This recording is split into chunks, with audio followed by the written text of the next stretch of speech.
தமிழர்களில் 2 வகை தமிழர் இருக்கான். ஒருத்தன் திராவிட தமிழர், இன்னொருத்தன் நாவு பிறண்ட திராவிட தமிழர். குழப்பமாக இருக்கா?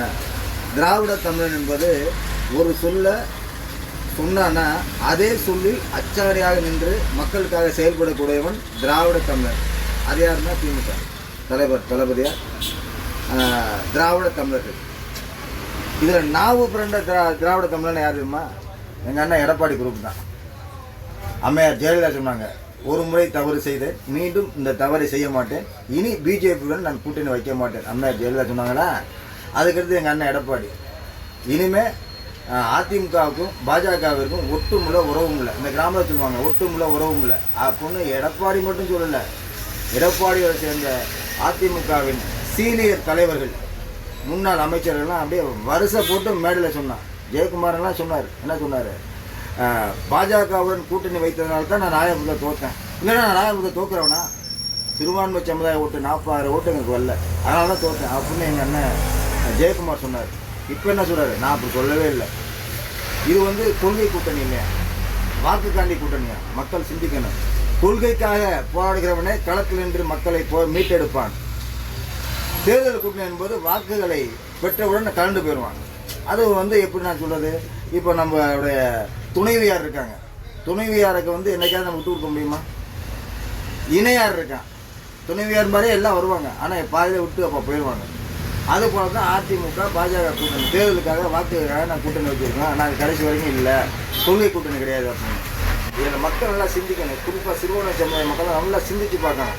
இன்றைக்கி வாக்குக்காக கூட்டணி வைக்கிறான், நாளைக்கு வாக்கு நீங்கள் நம்ம செலுத்தினா கூட்டணியை விட்டு நமக்கு எதிராக எல்லாமே செய்வோம் பாஜகவும் அதிமுகவும்.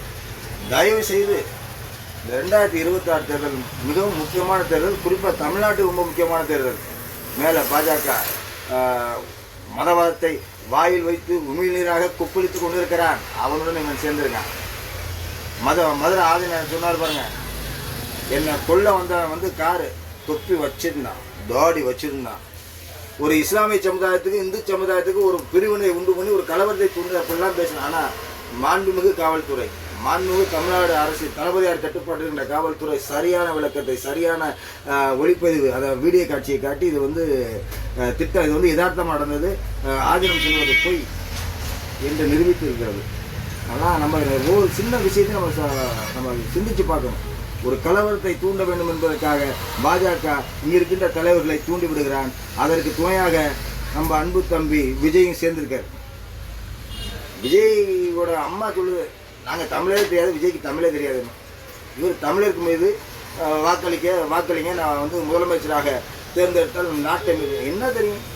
முதல்ல நடிகர் விஜய் தான் நடிக்கிற படத்திற்கு 100 ரூபா டிக்கெட்டை 100 ரூபாய்க்கு ரசிகனை கொடுத்து படம் பார்க்க சொல்லுங்க.